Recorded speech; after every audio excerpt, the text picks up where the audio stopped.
क्या आपने कभी सोचा कि हमेशा ऐसा क्यों होता है? हमेशा ऐसा क्यों होता है कि एक ईसाई नन जब अपना सारा जिस्म ढांकती है तो उसे बड़ी इज्जत दी जाती है कि उसने अपने आप को ईश्वर के हवाले कर दिया, पर जब कोई मुसलमान औरत ऐसा करती है तो लोग कहते हैं कि वो जुल्म का शिकार है।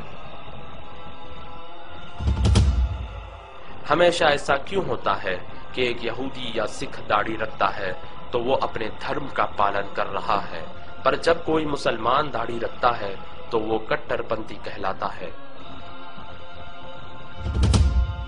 हमेशा ऐसा क्यों होता है कि जब कोई स्त्री घर पर सारा समय बिताती है, अपने बच्चों का ख्याल रखती है, तो वो बहुत बड़ा बलिदान दे रही है, पर जब कोई मुसलमान स्त्री ऐसा करती है तो लोग कहते हैं कि वो चार दीवारी में कैद है और उसे आजादी मिलनी चाहिए।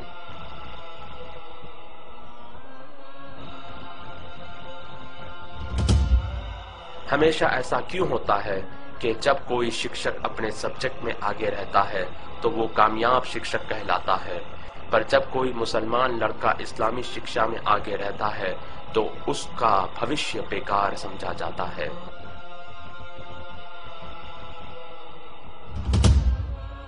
हमेशा ऐसा क्यों होता है कि जब कोई यहूदी या ईसाई किसी का खून करता है तो उसका धर्म नहीं बताया जाता, पर जब कोई मुसलमान किसी जुर्म में पकड़ा जाता है तो इस्लाम को बदनाम किया जाता है। हमेशा ऐसा क्यों होता है कि कोई भी लड़की किसी भी तरह के कपड़े पहनकर कॉलेज जा सकती है, पर जब मुसलमान लड़की हिजाब पहनकर कॉलेज जाती है तो उसे गेट पर ही रोक दिया जाता है।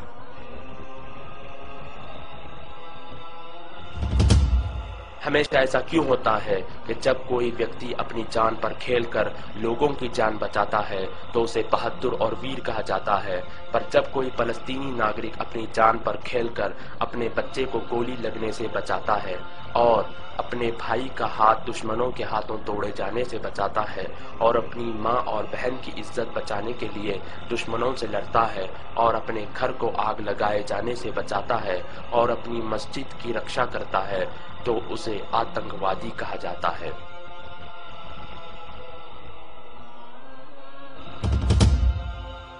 हमेशा ऐसा क्यों होता है कि हम किसी भी प्रकार की समस्या के लिए कोई भी समाधान ले लेते हैं, पर जब उसका उत्तर हमें इस्लाम में मिलता है तो हम इनकार कर देते हैं। हमेशा ऐसा क्यों होता है कि जब कोई ड्राइवर बेहुदा अंदाज से कार चलाता है तो कोई कार को दोषी नहीं ठहराता, मगर जब कोई मुसलमान गलती करता है तो इस्लाम को दोषी ठहराया जाता है।